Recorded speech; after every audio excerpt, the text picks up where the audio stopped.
truth they say is like a calabash. No matter how it sank, it will always find a way to the surface. Nemesis has caught up with a customary court judge in Lagos.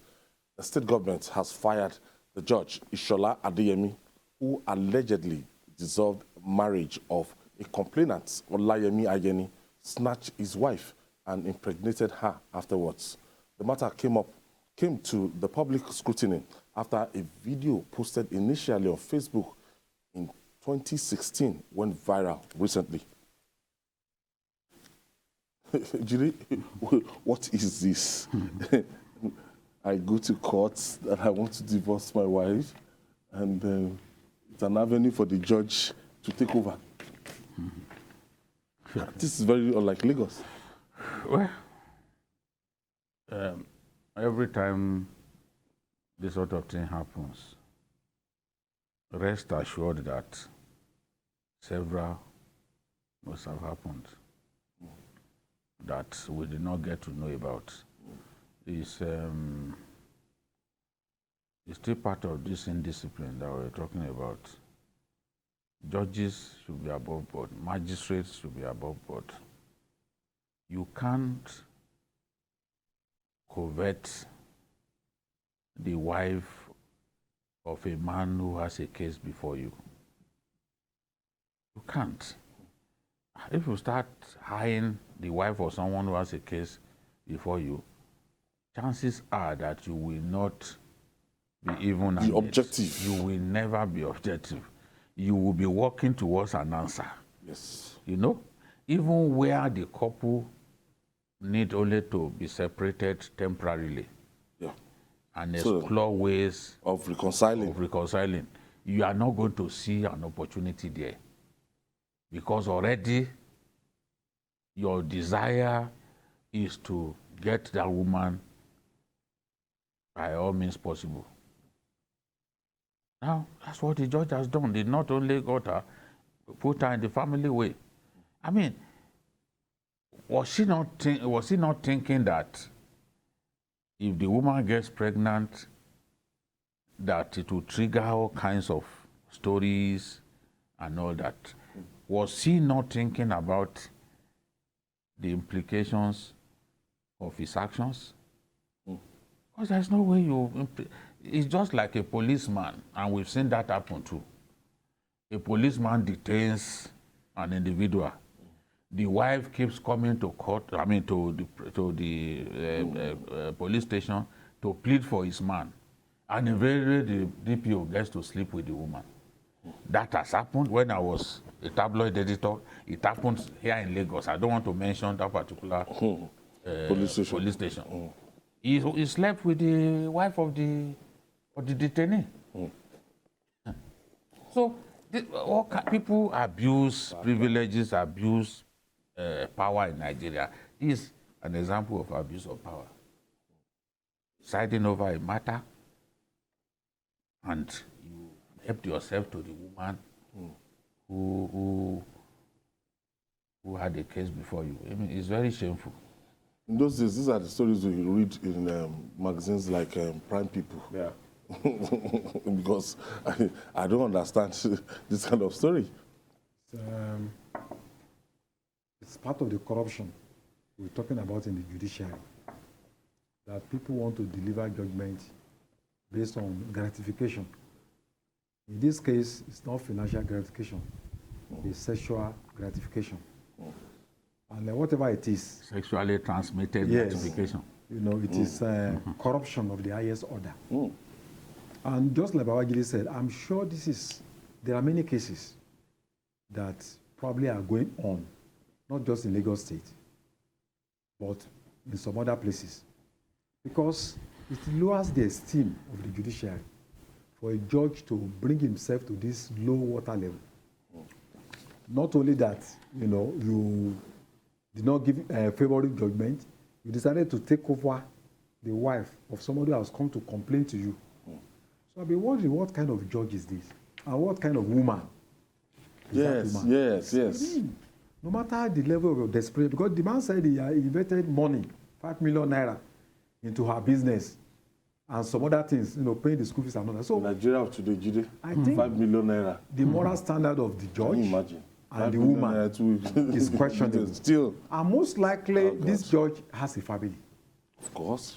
Let us even assume that the lady eventually delivers the baby. What kind of moral burden are you placing on this newborn baby when he grows up to learn about the route that he took to come into the world? I mean, I hope that this dismissal will be taken beyond just mere dismissal. It is time for us to see judges also face the rule of law. They are not above the law. If another man does this, I mean, there are stipulations in law, that the person that has to be meted out to that kind of person. So, not just dismissal. There should be good example from Lagos State government, so that the National Judicial Council, they should prosecute him, and want to see what will come out of it. It's an embarrassment to the judiciary, an embarrassment to the society itself. The lady, it says a lot about the lady in question today. Yes, but I guess, you see, I don't know how it happened, but one can guess that the man reached out to the woman. Since, in divorce cases, people always say that truth is the most scarce commodity when it comes to divorce matters. The two, depend on the side of the husband and wife want to do their best to gain greater advantage over the other person. The woman would want to make solid claims. She won't mind lying against the husband. The husband wants to win the case so just that this person does demonize. not make too much claims, and he will do his best to demonize his wife. In doing that, they don't care about the children. Because when everything has ended, some of those negative things you said about yourself, Yes. people will remember. Yes. Some men go, especially in this age of the internet. yes, some men go like, my wife is a flirt. Yes. She's sleeping around. That may not have happened. Why you want to Yes, just to be able to win. Mm. And it may not actually be the case. I remember when Gbenga Obasanjo and his wife had their divorce matter. Case. Very messy divorce matter. The judge had to tell them, because Gbenga kept saying that he wasn't sure that those children were his. And the judge said, see, people are reading these things today. Think about the future of your children. Because these children will grow up, their mates will taunt them about some of the things that you people said in the open court. So in the end, Gbenga said, well, all that he wants is to be able to have access to his kids, this and that. He loves his kids. This. So you can sense that it's not everything that was said that was the truth and nothing but the truth. It happens. Perhaps sensing that the woman could lose the case, the judge then reached out, offered to help her, to support her, get off the hook in exchange for bouts of sex. And one thing led to another, as Nigerians say. Chidi is calling us from Enugu State. Thank you for joining us, Chidi. Okay, yeah. Good afternoon, Judge. Good afternoon, Chidi. Yeah. My name is Chidi. I'm calling from Enugu. Yeah. Go ahead, please. Okay. I just want to say a big thank you to Obajide. Keep saying the truth. Most times I watch you, I appreciate you. I appreciate what you are doing. Keep saying the truth. The truth will always prevail. Like the case of Odumeje, slapping him, I am totally against him. Like you said, a big imam in the north, you can't raise your hand on him. And you said one other thing, because most of the times, these people, if they see any small life opportunity to diswoman you, they can do it. I think that guy should be apprehended. It's very, very wrong. I can't see reason why you go and slap a man of God. No matter what happened, you have no right. It's a big assault, very serious assault. I believe the governor of Anambra State should pay him for that assault. It's a serious assault.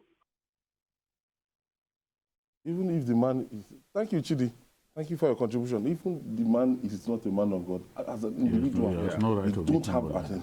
No right. You know how? They don't see... Because you are carrying gun. Because that doesn't make you in any way superior to this person you are about to Yes, just because you are carrying a gun.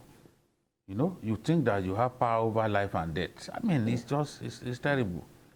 You've got to praise our policemen when they do well and not be afraid to condemn them when they, when they misbehave. It's as simple as that. It's not a personal thing. It's not a personal thing. We have nothing against them. We praise them. We have friends amongst them that we compliment. But there are people giving the police a bad name. Messing up the good work of decent and well brought up people within the police. And that's a fact.